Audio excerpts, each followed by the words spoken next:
Anthony Albanese will evoke the spirit of past Labor leaders John Curtin and Bob Hawke in a major speech in Perth this morning. Let's go west, like the Pet Shop Boys sang, and we're joined by Jonathan Lee this morning. Jonathan, Mr Albanese will talk more about his plan and vision for the country today. Pete, I think the lyrics were "Go West, life is peaceful there," but you're correct. That's right. Anthony Albanese has got... Now I remember that. Anthony Albanese, what a way to start. Anthony Albanese will be giving a key speech this morning at a breakfast. Scott Morrison did this a bit over a week ago, the only difference being that his was a luncheon, it was sold out. We expect Anthony Albanese's to also be sold out today.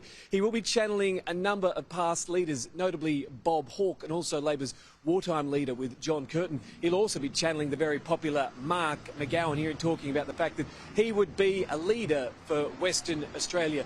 In regards to his speech on stage, we understand he's going to say words along the lines of, "It all begins with a strong economy, balancing social good with economic need." He also says he wants to create an economy with high-paying jobs and economic growth without creating high inflation. If he's able to achieve that, he'll be receiving telephone calls from leaders around the world. He's also pledging an economic summit similar to what Bob Hawke had with his Accord, trying to get unions and job bosses all on the same page.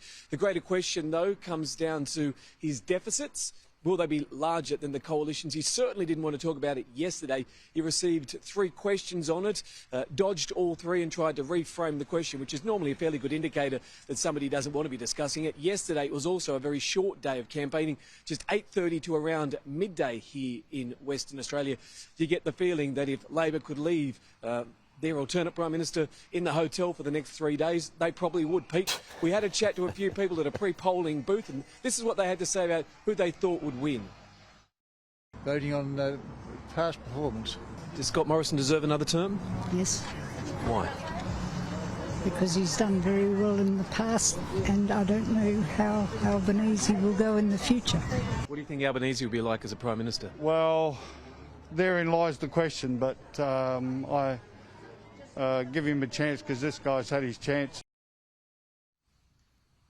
Yeah, as I say, the question's going to be around Labor's deficits. Will it be larger than the coalition's? There is an expectation that they would be, but Mr Albanese hasn't said that yet. We also don't have any update on Labor's costings. They're holding those back as long as possible. We saw Tony Abbott do that as well, so it's not unusual for either side to do. I'll also be fascinated to see if Anthony Albanese actually gives a press conference today, Pete. He'll be giving this speech, probably taking a question from a journalist on stage after that. They might try and avoid the press conference and head back to the East Coast. Hopefully we all get a chance to ask a question, but I wouldn't be surprised if it didn't happen. No, you make a good point there about Tony Abbott. Worked pretty well for him back in 2013, so definitely it seems as though they're taking a leaf out of Mr Abbott's book. All right, Jono, we'll talk to you soon. Thank you.